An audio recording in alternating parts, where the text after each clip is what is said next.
Okay, so in this light bulb moment, I want to take some time to look at three hands that you've played that will hopefully give you some insight into when you can shove wide into someone and when you should be adjusting your ranges. Okay, so the first thing is heads up, happens to be a hyper turbo, but this will apply to any game, and we make a shove here.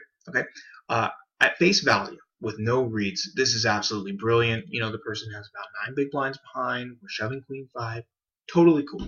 Okay, if you're someone who wants to limp, that's fine too. Shove is good. If you want to min-raise bluff, that's good too. But you know, look at basics. Yes, you can shove a queen for 10 big blinds or 9 big blinds heads up. Totally fine. Now, there's one problem though. What if we do have some reads? So now what I want to do is I want to look at a second hand, and I'm going to backtrack about 11 or 12 hands in this game. And let me make sure I have the right one here. Okay, it's this one. And we innocently fold queen 2 on the button, but we're going to focus on these other players here. This player shoves, okay? And this player is going to call. Now, I'm going to move this to the side so you actually can't see what the shover has, just so you can learn here. This guy calls with 10-6. Yikes! Okay, that guy's calling kind of wide, and if you want to get more detail, he's about 8 big blinds behind. But here's the fun stuff. Remember what you had in the first hand we looked at. You had queen 5. Let me show you this. Oh my god, he's got queen 5 too. Whoa. Now, if you don't notice this when you're playing, I think that's totally fine. If you're playing 4, 5, 6 tables, especially if you tile, I think this is something that you should be able to spot. Or if you ever went to a casino and you were playing one table tournament and you have eyes on everybody, you should be able to spot these things. Now, I know when you're playing lots of tables it's really hard, but these things are helpful to notice, or at least to understand the theory that goes into how to adjust once you see something like this. I mean, when you shove queen 5, of course, you are ahead if someone calls you a 10-6. But if someone's going to call you a 10-6, they're going to call you queen 6. And then, crap, you have queen 5. He's going to call you queen 7, and queen 8, and queen 9, and queen 10, queen jack. Easy, because he's going to call it 10-6. So queen 9 is, way better than 10-6. So now let's go back to our original hand here. Make sure I have the right one.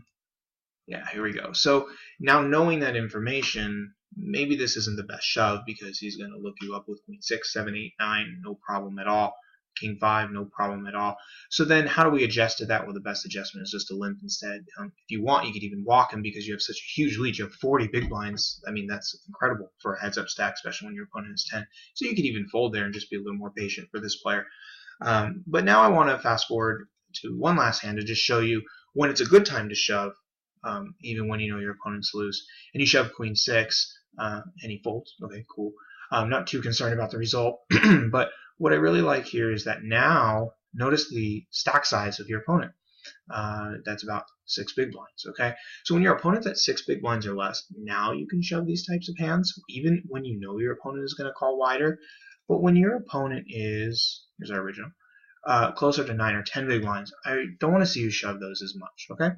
And that's kind of the big thing that I want you to take from it is how to adjust your ranges, what to make those adjustments, what they're based on, so what you've seen someone show down, like they call it 10-6, and then how to adjust your ranges based on how many big blinds your opponent has behind. So here, when you're shoving into a player who has 9 or 10 big blinds, not the best idea. But then when you get someone down to about 6, and you can search for more things about 6 big blind shoves, and you'll see that we should be shoving wider at that point, then yeah, this is a great shove. So there's a lot of great stuff that you can take here, but in its simplest form, you just want to make those adjustments as you play.